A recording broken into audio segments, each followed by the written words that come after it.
बिस्मिल्लाहिर्रहमानिर्रहीम। अस्सलामु अलैकुम नाज़रीन, मैं हूँ यासिर रशीद और आप मेरा व्लॉग देख रहे हैं। नाज़रीन, पाकिस्तानी सियासत के अंदर हिद्दत में मज़ीद इजाफ़ा होता जा रहा है।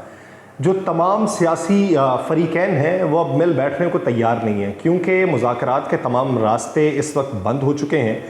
एक तरफ से जो पाकिस्तान का सबसे बड़ा फ़रीक है उसने ए पॉलिटिकल होने का दावा किया है और उसमें किसी हद तक सच्चाई भी दिखाई दे रही है। उधर से सामने आने वाली खामोशी इन सियासी फ़रीक़ैन को आपस में भिड़ने का इस वक्त मौका देगी। ये भिड़ेंगे किस तरीके से? अगर ये भिड़ते हैं तो पाकिस्तानी मईशत के ऊपर क्या असरात पैदा होंगे, ये सबसे बड़ा सवाल है।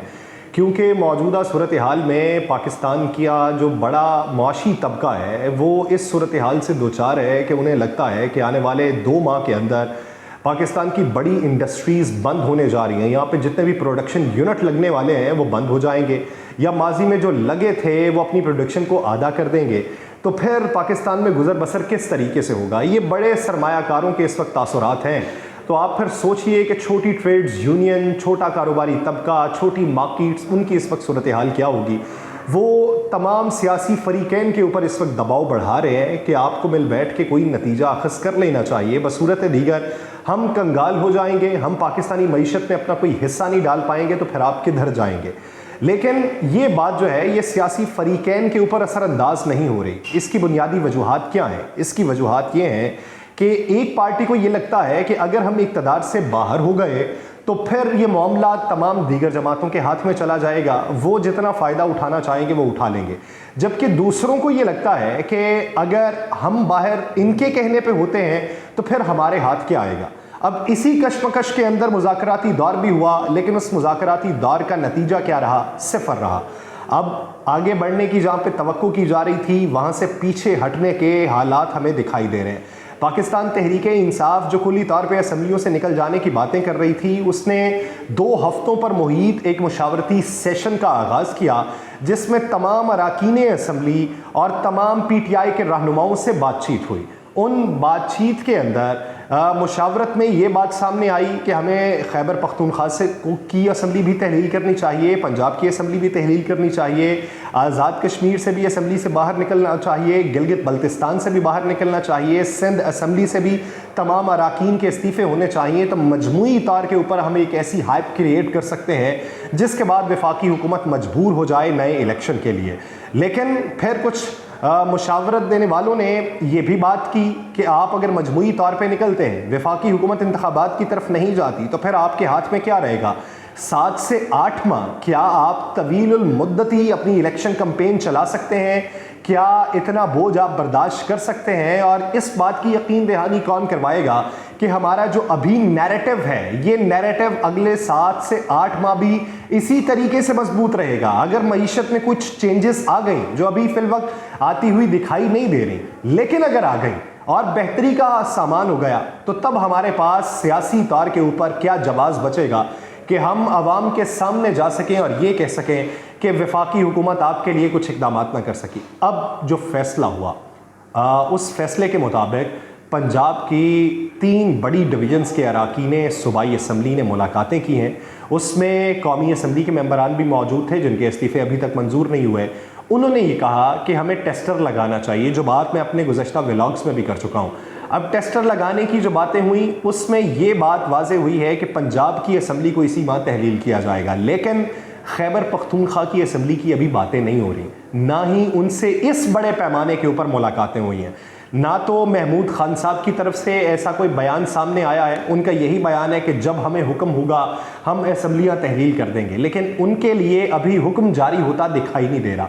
पंजाब की असम्बली को फिल वक्त तहलील किया जाएगा। पंजाब की असम्बली तहलील करने के बाद वफाक का इंतज़ार किया जाएगा कि वफाक एक्शन क्या लेता है। उन्हें हत्तुल इम्कान इस बात की यकीन दहानी है कि पंजाब की असम्बली तहलील होने के बाद वफाक के लोग इनके पास आएंगे, मिन्नत समाजत करेंगे कि हम किसी टर्म्स एंड कंडीशंस के ऊपर मामलात को तय कर लें। क्योंकि ये बात तो वाज़ेह है कि कोई भी असम्बली तहलील होने के बाद, बिलखुसूस पंजाब और खैबर पख्तूनख्वा की, ये तहलील होने के बाद नए इलेक्शन जो हैं पहले तो वो वफाक के हक़ में नहीं जाएंगे, क्योंकि पाकिस्तान तहरीक इंसाफ का नैरेटिव इन 2 सूबों में ज़्यादा मजबूत है। दूसरी बात ये کہ اگر نئے انتخابات یہاں پہ ہو جاتے ہیں اور ان نئے انتخابات کے بعد پاکستان تحریک انصاف کی حکومت یہاں پہ آ جاتی ہے تو اس کا بھی بہت بڑا فرق وفاقی حکومت کے اوپر پڑے گا کہ جب نئے الیکشن ہوں گے جنہیں عام انتخابات کہتے ہیں وہ 7 سے 8 ماہ کے بعد بھی ہوں، وہ نئے انتخابات ہوں گے تو پھر یہاں پنجاب کے اندر کوئی نگران حکومت موجود نہیں ہوگی جسے آپ یہ کہہ سکیں کہ یہ ان بائسڈ حکومت ہے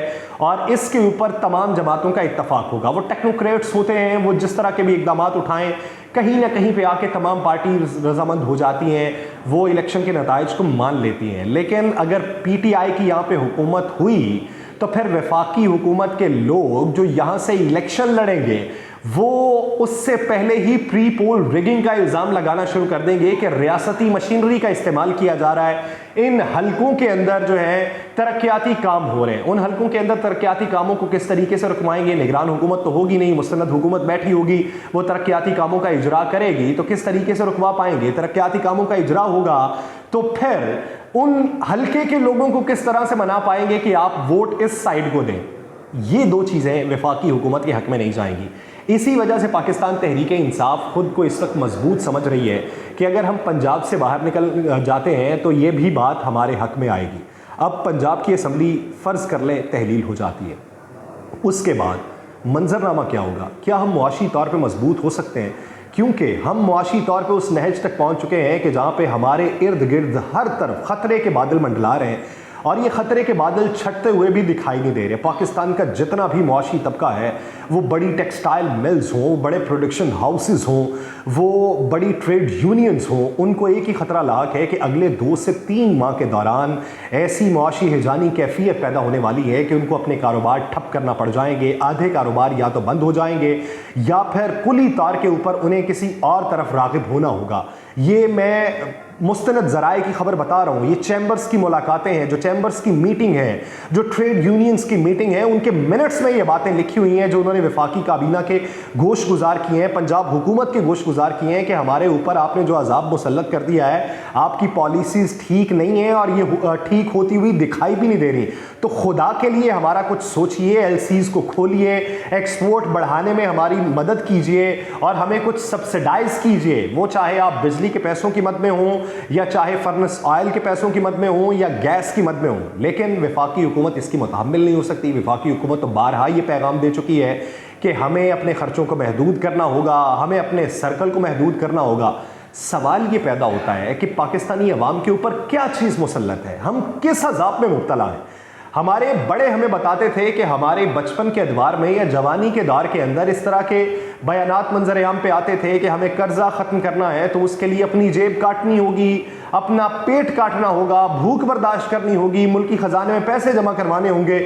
ہم تب سے لے کے اب تک تگودو کرتے آئے، ہمارے سر کے بالوں میں چاندی اتر آئی ہے، لیکن ملک کا قرضہ جو ہے وہ اترنا کیا تھا، وہ اس سے 100 گنا اور بڑھ گیا۔ لیکن ہمیں بھی یہ خدشہ لاحق ہے کہ ہم ابھی جوانی کے دور میں ہیں، وہ بچے جو ابھی اپنا بچپنا گزار رہے ہیں وہ بھی جوان ہو جائیں گے، ہم بڑھاپے کی عمر کو پہنچ جائیں گے اور ہمیں یہ لگتا ہے کہ پاکستان میں اسی مسائل کا ہمیں سامنا ہوگا۔ دنیا نئی جدت پسندی کی طرف راغب ہو چکی ہوگی، دنیا کی نئی کالونیز بن گئی ہوں گی، دنیا کے اندر نئی ڈیولپمنٹس ہو گئی ہوں گی، دنیا چاند اور مریخ کے سفر کی طرف گامزن ہوگی، دنیا فضائی گاڑیاں بنا رہی ہوگی، دنیا ایئر سسٹم کو مضبوط بنا رہی ہوگی، اور ہم کس چکر میں ہوں گے؟ ہماری یہ سڑک ٹوٹی ہوئی ہے، ہمارا یہ ڈیم بننے والا ہے، ہماری توانائی کے منصوبے مہنگے ہو گئے ہیں، ہمیں لوڈ شیڈنگ کا عذاب بھگتنا پڑ رہا ہے، ہمارے گیس کے ذخائر ختم ہوتے جا رہے ہیں، ہمیں کوئلے کی کمی کا سامنا ہے۔ یعنی فراوانی یہاں پہ اگر آپ کو صرف دکھائی دے گی تو زبانی جمع خرچ میں دکھائی دے گی، دعوے کیے جائیں گے، وعدے کیے جائیں گے، وہی پھر روٹی کپڑا اور مکان کا نعرہ لگایا جائے گا، وہی تبدیلی کا نعرہ لگایا جائے گا، کوئی نیا پاکستان پھر سے مانگ رہا ہوگا، کوئی پرانے پاکستان کی گردان کرتا آپ کو دکھائی دے رہا ہوگا۔ ہم کس گرداب میں پھنسے ہوئے ہیں؟ یہ کس کا عذاب ہمارے کندھوں کے اوپر مسلط ہے؟ یہ کس کی کوتاہیاں ہیں؟ یہ کس کی غلطیاں ہیں جس کو ہمیں بھگتنا پڑ رہا ہے؟ کیا یہ ہماری اپنی غلطیاں ہیں؟ تو اس میں عوام کی بھی غلطیاں ہیں۔ وہ عوام جو اپنا حکمران بہترین طریقے سے چناؤ کے ذریعے یا دانشمندانہ فیصلے کے ذریعے منتخب نہیں کر پاتے، تو پھر اس طرح کی یہ ہیجانی کیفیت کا سامنا کرنا پڑتا ہے۔ یہاں پہ کوئی دودھ کا دھلا نہیں ہے، یہاں پہ بیانات تو سبھی کے ہیں۔ अभी केसेस खत्म होते जा रहे हैं। 120 अरब का केस किसी पे था तो वो भी खत्म होता दिखाई दे रहा है। कुली तौर के ऊपर 1200 अरब के केसेस थे तो वो भी खत्म होते दिखाई दे रहे हैं। यहां पे तो किसी पे 456 अरब का केस था, वो पाकिस्तान में आया, नैब ने पकड़ा, 2 घंटे रखा, बाद में घर भेज दिया, और अब सिंध के अंदर उसको कुली तौर पे सैलाब ज़दगान के लिए जो पैसा आ रहा था उसका इंचार्ज बना दिया गया। पाकिस्तान में क्या बिल्ली कोई दूध की रखवाली पे बिठाया जाएगा? पाकिस्तान के अंदर क्या मगरमच्छों के हवाले ही छोटी छोटी मछलियां हवाले कर दी जाएंगी? क्या पाकिस्तान में हमें कोई ऐसा हुक्मरान देखने में नसीब होगा कि जो सादा कपड़ों में मलबूस हो, उसकी जो ज़बान उसके अकायद की तर्जुमानी कर रहे हो, उसके इक़दामात की तर्जुमानी कर रही हो? हमें कभी देखने को नहीं मिलेगा। वक्त बदलने की इस वक्त ज़रूरत है। आप ये देखिए कि जहाँ पे एक शख्स खुद को पारसा साबित कर लेता है और वो अवाम की जहनीत के अंदर पुख्तगी भी ले आता है, लेकिन फिर उसके ऊपर केसेस खुलना शुरू हो जाते हैं। वो उसको झूठा साबित करने के केसेस खुलते हैं, वो उसको सादिक व अमीन के दायरा कार से बाहर निकालने के केसेस खुलते हैं। यहाँ पे इसी तरीके का घन चक्कर हमें देखने को मिलता है। ये गोरख धंधा है। यहाँ पे जो अपना जिस्म दागदार लेके आता है वो खुद को फिर लॉन्ड्री के जरिए खुशबूदार, उजला और नुमाया साबित कर लेता है, और जो यहाँ पे बड़े ज़बानो बयान के साथ, बड़े दावों के साथ आता है और अवाम उस पर यकीन करने लगती है, तो फिर दूसरी तरफ से उसके खिलाफ भी घेरा तंग करने की कोशिश की जाती है। उसके ऊपर भी केसेस खुलते हैं। अब मुख्तलिफ केसेस खुल रहे हैं। एक तो नाअहली का केस है, दूसरा करप्शन का केस है, तीसरा अब जायदादें कुर्क करने का भी केस है कि जायदादें इसकी कुर्क कर ली जाएं, और इसी हवाले से समाअतें भी शुरू होने वाली हैं, इसी हवाले से जवाब तलबी भी शुरू होने वाली है। हमें आगे बढ़ने के लिए दिल की कुदरतों को ख़त्म करना है। हमें आगे बढ़ने के लिए माजी के कुछ किस्से भुलाना होंगे। मैं ये नहीं कहता कि तमाम गुनाह माफ़ कर दिए जाएं। मैं ये भी नहीं कहता कि किसी शख्स के ख़िलाफ़ अगर कोई केस खुल रहा है तो उसको दबा देना चाहिए। मैं ये भी नहीं कहता कि आपको मीसाक मईशत और मीसाक जमहूरियत के लिए एक मेज़ पे मिल बैठना चाहिए और सबको सरफ़े नज़र कर देना चाहिए। मैं कतई तौर पे ये नहीं कहता, लेकिन आप ये देख लीजिए कि अगर मुल्क को बचाना है, अगर रियासत को बचाना है, अगर मईशत को बचाना है, अगर बचे खुचे जो गरीब रह गए हैं, जो खते गुर्बत से नीचे ज़िंदगी गुजार रहे हैं और हर दिन उनकी किस्मत के ऊपर भी भारी पड़ रहा है और उनकी ज़ात के ऊपर भी भारी पड़ रहा है, उनको बचाने के लिए अगर कोई इक़दामात करने हैं तो इस वक्त वक्ती तौर पे हमें जंग बंदी की ज़रूरत है। जंग बंदी के बाद नए इक़दामात की ज़रूरत है, एक पुरफ़ज़ा माहौल की ज़रूरत है। आपको आगे बढ़ने की ज़रूरत है। वो नए इंतखाबात की शक्ल में आगे बढ़ना हो, या फिर बैठ के मेज़ पे अभी बात कर लीजिए कि इतना अरसा चाहिए, इतने अरसे में आपकी मुशावरत भी शामिल हो, हमारी भी शामिल हो, हम बैठ के बातचीत कर लेते हैं और फिर आगे बढ़ जाएंगे। लेकिन आप ये याद रखिए कि जब आप बैरूनी सरमायाकारों को पाकिस्तान में सरमायाकारी के लिए राग़िब कर रहे हों और आपके अंदरूनी सरमायाकार आपसे बेजार हो चुके हों और उनका एतकाद और तयक्कुन आप में से उठ चुका हो, तो आप बैरूनी दुनिया को बावर ये नहीं करा सकते कि आप बेहतरीन तजर्बाकार हैं और आप बेहतरीन रियासत चलाने वाले हैं। जब तक आप अपने घर के लोगों को एतमाद में नहीं लेते, जब तक आपके घर के लोग आपको सरबराह नहीं मान लेते, जब तक आपको अपने घर से हौसला नहीं मिल जाता, तब तक आप मोहल्ले के लोगों से भी बातचीत नहीं कर सकते। बैरूनी दुनिया तो बहुत दूर की बात है। तो अपने ज़मीर को मनाने के लिए, अपनी सियासत को कुछ दिनों के लिए या कुछ अरसे के लिए आप कंप्रोमाइज़ कर लें, सेक्रीफाइस कर लें, मुल्क बचा लें। मुल्क बचता हुआ दिखाई नहीं दे रहा। अल्लाह ना करे मुल्क के ऊपर ऐसे हालात मुसल्लत हों। अल्लाह शाज़ो नाज़िर है, अल्लाह हामी व नासिर भी है कि अल्लाह हमें वो वक्त दिखाएगा कि जब पाकिस्तान बेहतरी की तरफ गामज़न होगा। लेकिन इन दावों की हकीकत कौन लेके आएगा? ये आपके कंधों के ऊपर है। आप अपने कंधों से ये बोझ हटाइए कि हमारे कंधों पे कोई करप्शन का बोझ ना आए। आवाम का आप बोझ अपने कंधों पे रखेंगे तो आपको ज़िंदगी थोड़ी सी सहल दिखाई देगी, मुश्किल दिखाई नहीं देगी। मुझे दीजिए इजाज़त। अल्लाह के बाद।